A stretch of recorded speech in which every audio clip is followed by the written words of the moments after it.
Hello and welcome to Pest in Class, expert voices in pest management. Today we speak with Dan Gordon, the founder and managing director of PCO Bookkeepers.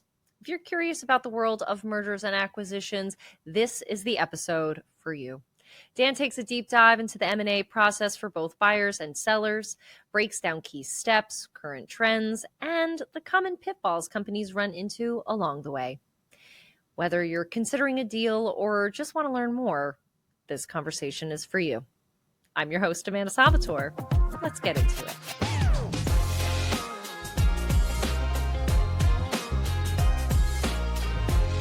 Dan Gordon, you are the founder and managing director of PCO Bookkeepers, as well as the host of the very popular podcast, PMP Industry Insiders.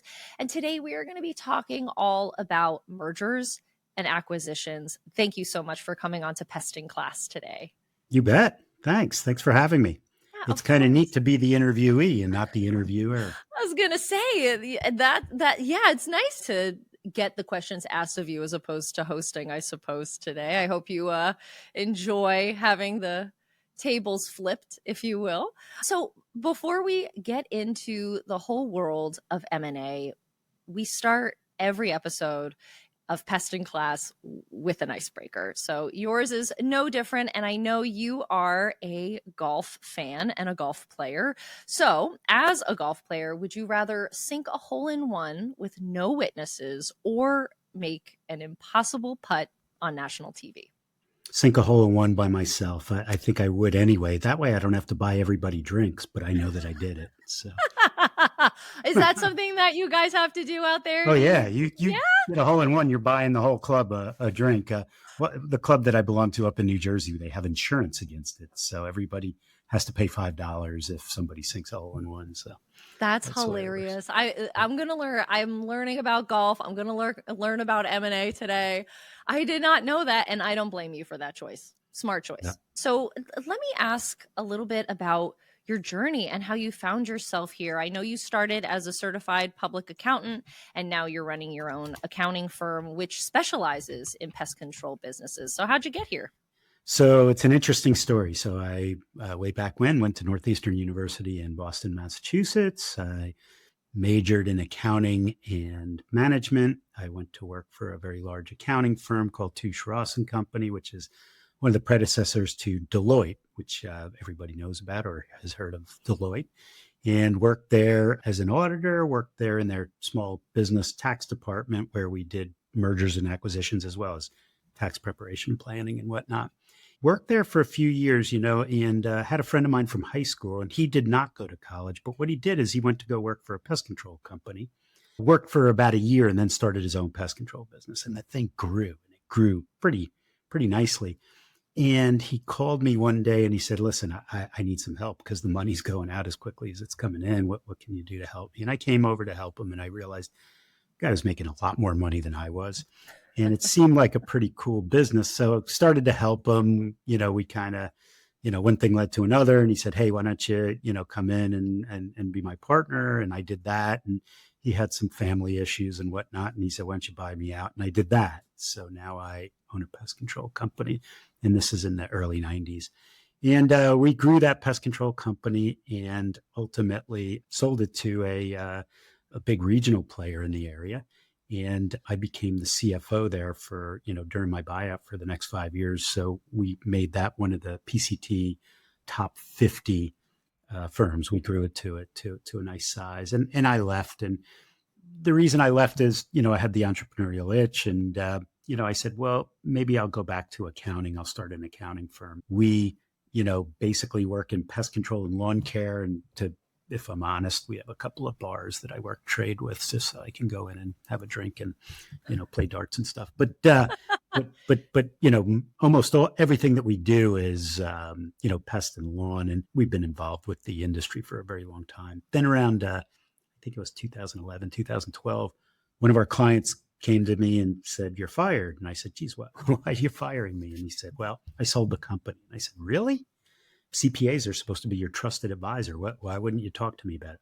Well, I signed an NDA and I got it. And And so I said, okay, do you mind if I look at the paperwork? And I looked at it, and it was one of the worst negotiated deals I'd ever seen. Oh And no. so when I worked for Deloitte, we were doing roll-ups just like in pest control, but the industry back then were cable. That it was cable companies. So that, you had Cox Communication, because they were all mom and pops, just like all the pest control companies. They were rolling those up. So I'd been involved with industries that were rolling up. And so anyway, I realized that, well, I could do this a lot better. So we went into the M&A space. And since then, we've closed well over $1 billion, probably close to $2 billion in enterprise value, scores and scores of transactions. And they've been pretty successful so far. And so we've gotten a pretty good reputation in the industry doing that. So we've got about well over 400 accounting/CFO clients that are pest and lawn. And we've got a pretty neat little merger and acquisition business that we've been working with for quite a while as well. Yeah, it sounds like you're not doing too bad. Yeah, in between rounds of golf and being on the boat, I try to get some work in. But yeah, you got to squeeze in that job every once in a while. Today we're going to be talking about this world of M&A. I know our listeners are really interested in these mergers, acquisitions, and how they can be a part of it. For a pest control owner who is a little unfamiliar with this world, can you give a breakdown for what the process looks like, especially if they're looking to buy? it's kind of interesting because unless you've been living under a rock, all the trade magazines, all the podcasts, all the, the trade shows, and everything's about M&A. Everybody, everybody's buying and whatnot. And what that's done is it's pushed up the price of pest control companies. And a lot of these big players have a lot of money, so they can, buy it, put down a lot of money. And so a lot of the smaller guys, and when I say smaller guys, $1 to $5 or $1 to $10 million, they couldn't really afford to compete.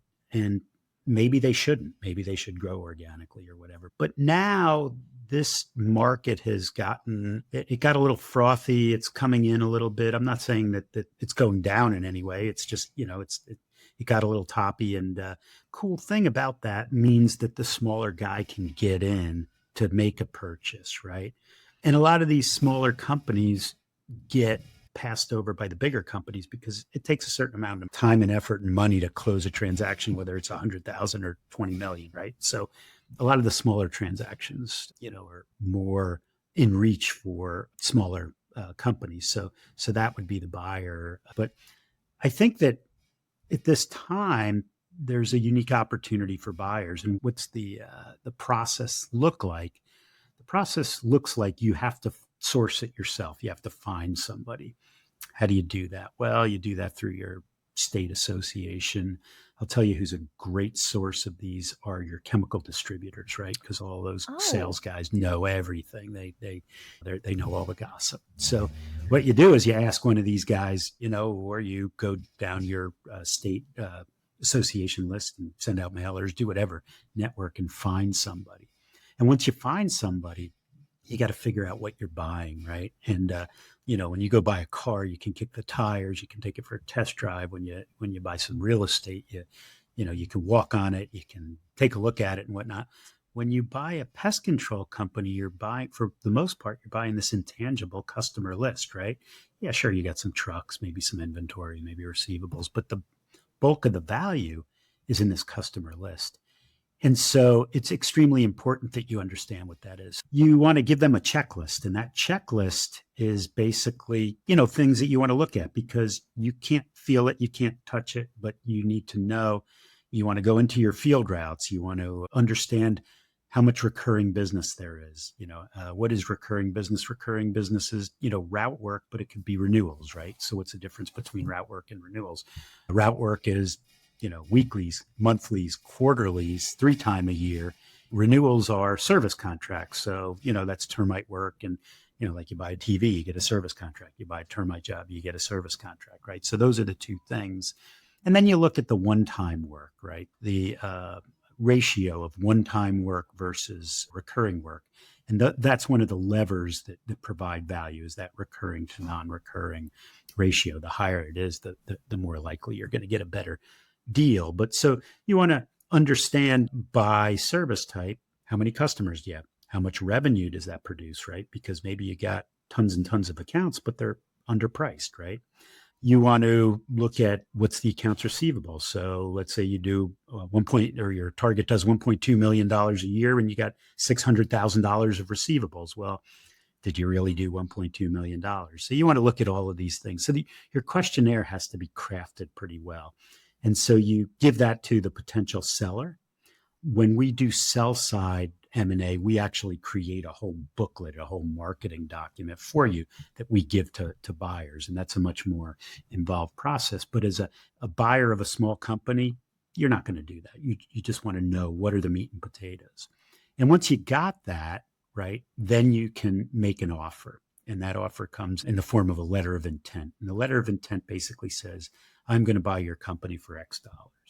And here are the terms. And, maybe I'm going to give you half down and the other half over 5 years with a 5% interest rate, or there's an earn out of some sort, or, there's multiple ways of doing it. But that letter of intent kind of governs how we're going to move forward. So it's not just the price. It's, some of the representations and warranties. Do you want to come and work for me? Here's, I'm going to give you a salary, that kind of thing, right?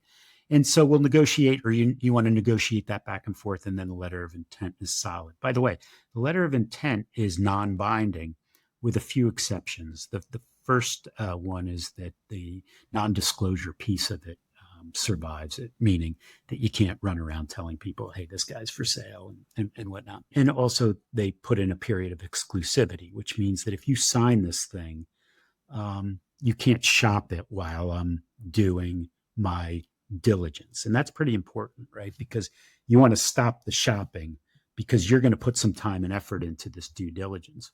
So once that gets signed, then you have a period to do due diligence. What we usually do with the diligence is we create like a share file data vault, and then we put all the documents in, the tax returns, the articles of incorporation or organization, if you're an LLC or whatever.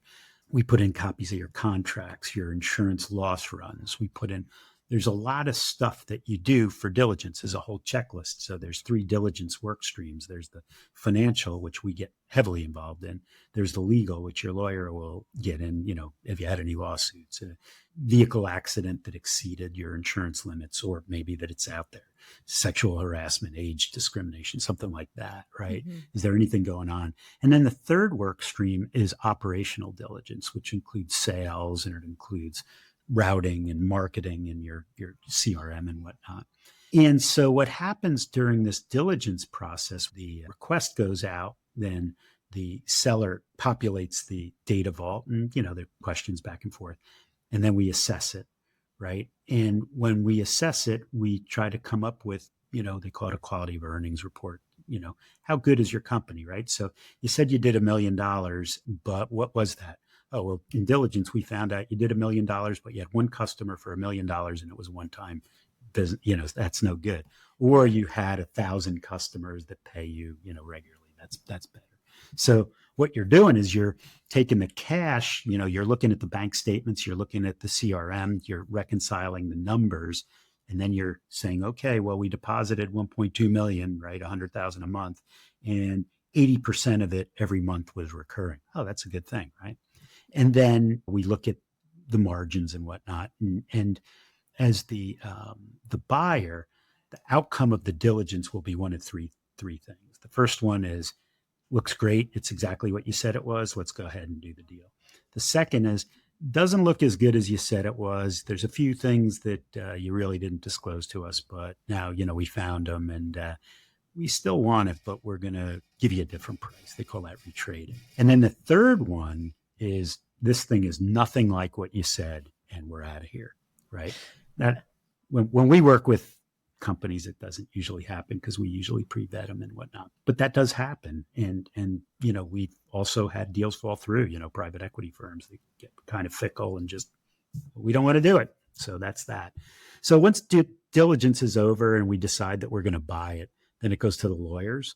Usually the buyer's attorney will prepare all of the contracts.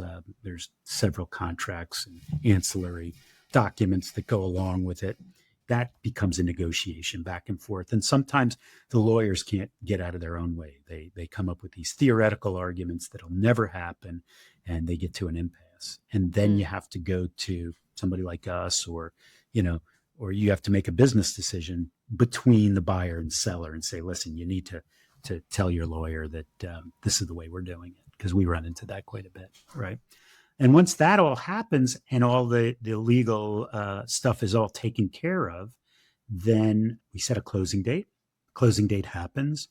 Usually that day is when you introduce the concept that you won't be there anymore to your employees, and here's the new employer. A lot of times if it's a company that's maybe a little bit larger, maybe 5-10 employees, you'll let the manager know, or the highest ranking person there know a little bit before, so you don't blindside him or her, and that you can get them on their side. And there's a lot of nuances to how you would do that.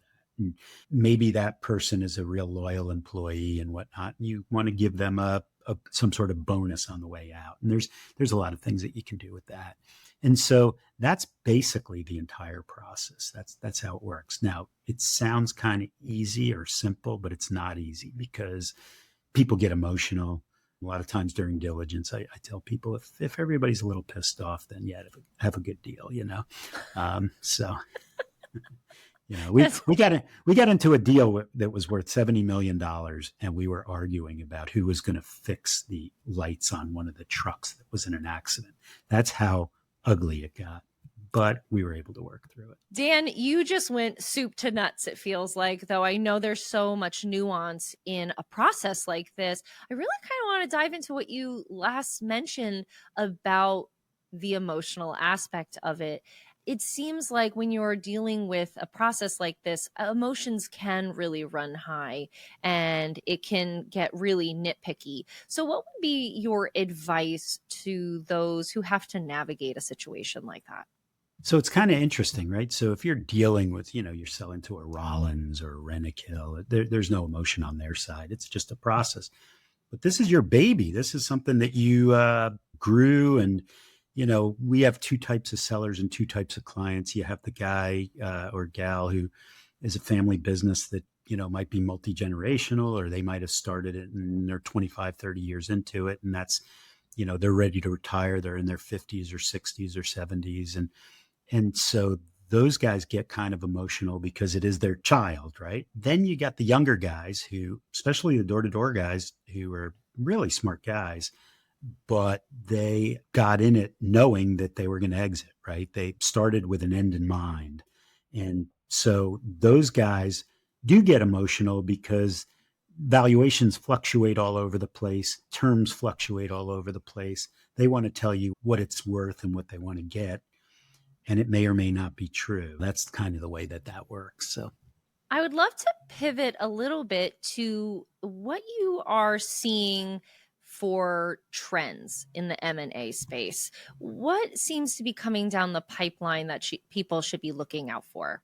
What's interesting is we hit, I want to say about a year and a half ago, there was a top, right? It was a frenzy. Still activity going on. But there was a frenzy. You couldn't get a deal done because there was such a backlog.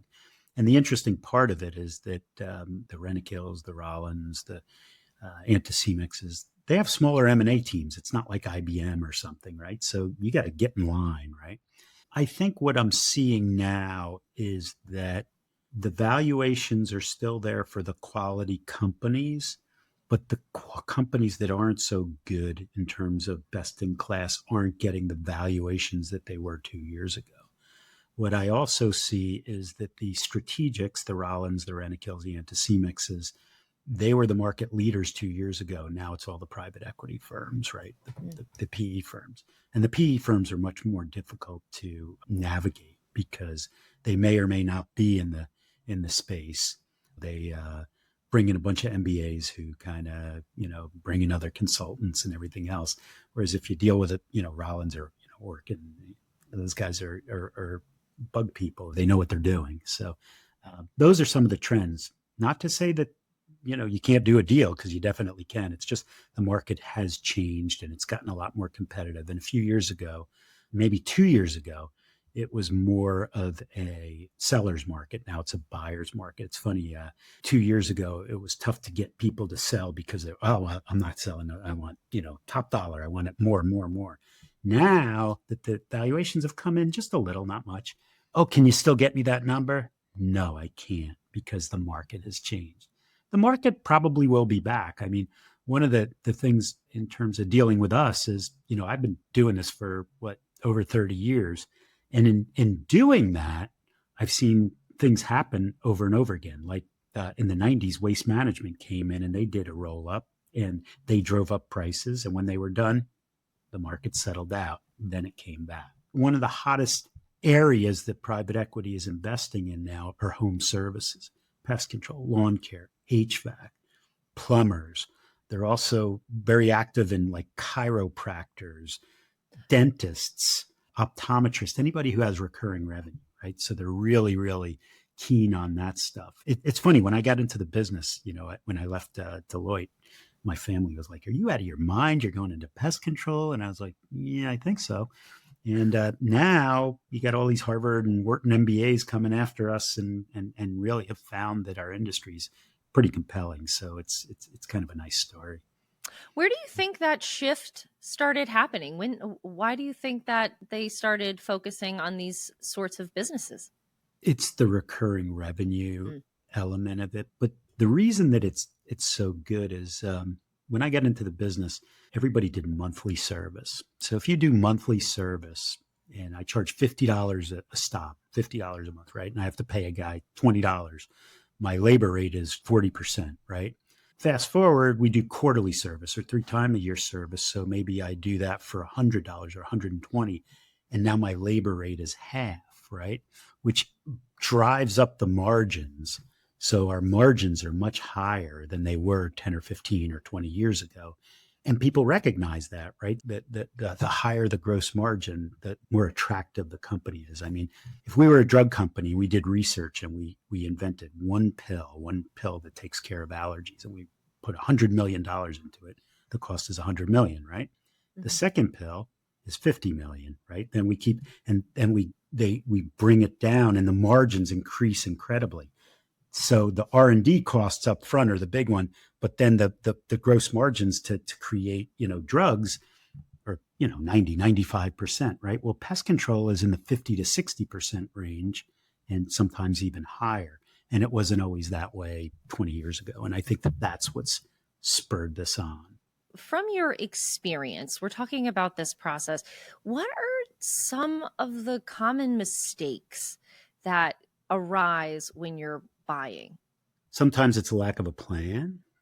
Sometimes you fall in love with a business. So you got to have a plan, and you should, have some stop gaps or guardrails that, hey, if this happens, I'm out. That's a big thing. The other one that's kind of big, and I see this more with the private equity and, is lack of an integration plan, right? So you buy a company, the culture doesn't mesh well with your culture. Pricing might be different. There's so many things that you have to plan for and make sure that everybody's comfortable, because, you're looking at all this stuff on spreadsheets, but these are human beings, right? You close it on Friday and tell everybody on Friday, and they go home all weekend and they have to think about it and nobody to talk to, right? So maybe you close it on a Monday so they have people to talk to, things like that. So we talk about culture a lot on this podcast. How do you take note of that so you find a good fit? How do you really learn about the business in that way? You can look at all this data, you have all of this paperwork in front of you, but how do you really get to know the culture?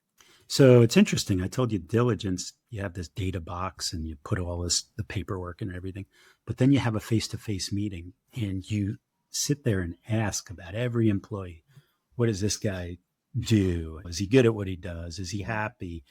Does he have the ability to move forward in the organization? How do people react to him? That kind of thing. And so you're asking a lot of questions about that. We see that mainly with PE and the strategics. they really spend a lot of time on that because that can, really blow holes in a good deal. I can imagine company culture just really speaks to operations as well and how they handle themselves and their mission. And I can imagine that if that doesn't align, that's where you can really get into those emotional debates, if you Yeah. will, and those Yeah. hiccups. Well, a lot of times what you see is that, the deal goes off without a hitch, and then the employees were promised, or in their minds, they were promised something and they don't get it. And people start to leave, and then the rumor mill gets going. And I've seen that. So. I'm sure you've seen, I'm sure you've seen a lot. I would love to pivot now to talking a little bit about if you're interested in selling. When we previously spoke, you said that you should really give yourself this runway, this 5 or 10 years to allow yourself to get set up. So what would be your advice? What are the ducks that need to be in a row if you're considering selling?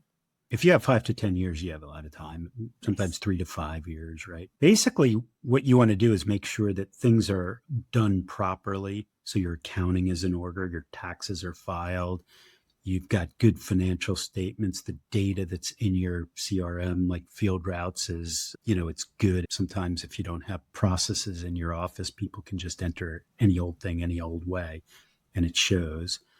But mainly what you want to do is you want to make sure that you are selling as much recurring work as possible so that your recurring to non-recurring ratio is high.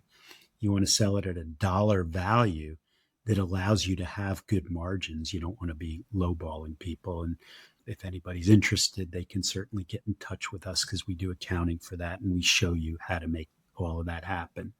You want recurring to non-recurring ratio to be high. You want your gross margins to be high. You want to show growth because that's, important as well in the model. And then there's this thing called earnings before interest, taxes, depreciation, amortization. It's net income. It's basically cash flow. And you want to get that as high as possible. As a CPA, I probably shouldn't say this, but people put personal expenses or try to really toe the line and whatnot. We'll add those back, right? But you've got to have a recurring to non-recurring, 70, 75%, 80%, right? Gross margin, 50 to 55% or higher. Your growth rate, we do this Pest index with William Blair. And so what that shows us is that the industry's been growing for these size companies in that 10% range per year. So maybe you want to be at like 10% growth. And that EBITDA number with all the add backs should be in that 20 to 25% range. And if you have all of that, then you've got a valuable company. Good times or bad. So whatever the valuations are, somebody will be interested in it. And so if you're not doing all of that and you have 3 years, 5 years, 10 years, that's what you want to work on. Yeah, now is the time. So you have everything in order and you feel really confident about the money that you're bringing in and you are ready to sell. What should they be looking for in buyers? That cultural fit. And a lot of times what we see is the sellers want to do, geez, I want this cultural fit and I love these guys and everything else. And I believe that everybody wants to do that. But of all the deals that I've ever done, there's only one where the highest price wasn't taken. So everybody wants the cultural fit, but everybody wants the money. Dan, before we go, is there anything that you would want to leave our listeners with? Is there some advice or something that you want them to take from this episode? Everybody wants to know the valuation of their company, whether they want to sell or not. And sometimes they never want to sell. They want to pass it on to the next generation. But the way that you know that you're winning in the game of business is the valuation of your company. So it's not a bad idea to contact somebody like us at PCO Bookkeepers, and we can work with you. We have peer groups and different things that, that different tools that we use to help people get better. Because if you want to sell your company, you want to get better. And even if you don't want to sell your company, you should be making the right margin, right? This is a business that you can make a lot of money, a really comfortable living. Sometimes I run into big companies that don't make a lot of profit, but they're big companies. And those are some of the things that you would want to improve on.